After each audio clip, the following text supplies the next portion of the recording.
news coming in from Ladakh, where there's been another major flare-up in eastern Ladakh. Chinese troops have violated the previous agreement. In fact, in information coming in from the Ministry of Defense on the night of 29-30th August, PLA troops violated the previous consensus arrived at during military and diplomatic engagements and carried out provocative military movements. Well, let's go across to Vishnu Shom for more on this story. Vishnu, what are the details? Well, it's a fairly serious flare on the banks of the Pangong Lake, and it appears that a Chinese attempt at unilaterally changing the status quo on the ground has been thwarted by the Indian Army. This is actually a release by the Press Information Bureau. I'm going to read it out. On the night of the 29th and 30th of August, PLA troops violated the previous consensus arrived at during military and diplomatic engagements during the ongoing standoff in eastern Ladakh and carried out provocative military movements to change the status quo. Indian troops preempted this PLA activity on the southern bank of the Pangong Tso Lake, undertook measures to strengthen our positions and thwart Chinese intentions to unilaterally change facts on the ground. The Indian Army is committed to maintaining peace and tranquility through dialogue, but is also equally determined to protect its territorial integrity.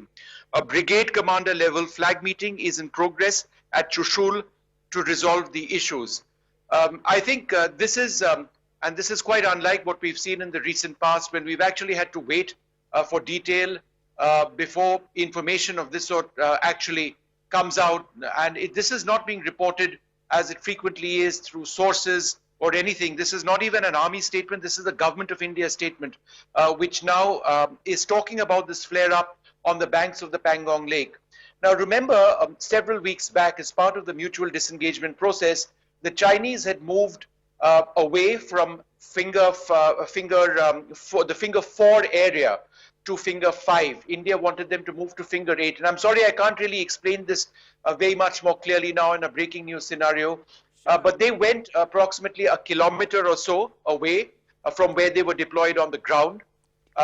However, if they unilaterally carried out moves in that area, then perhaps there's been an attempt by the Chinese to return to that Finger 4 area, which was essentially the new boundary, as it were, between Indian and Chinese soldiers. India, of course, wants them to go all the way back to the Finger 8 area, because those are areas up till which the Indian Army used to patrol and which it is not being allowed to patrol presently. So I'm just going to go through the statement again. And the important point over here is that Indian soldiers preempted this PLA activity at unilaterally trying to change the status quo on the ground, and undertook measures to strengthen our positions and thwart Chinese intentions to unilaterally change facts on the ground. What we do not know at this stage is whether there were shots fired. If there were shots fired on this particular occasion, that would mean an escalation which has not taken place for a very, very long time. So no details on that as yet, and the Army, Gargi, telling us at this juncture that they do not want to share any further operational details.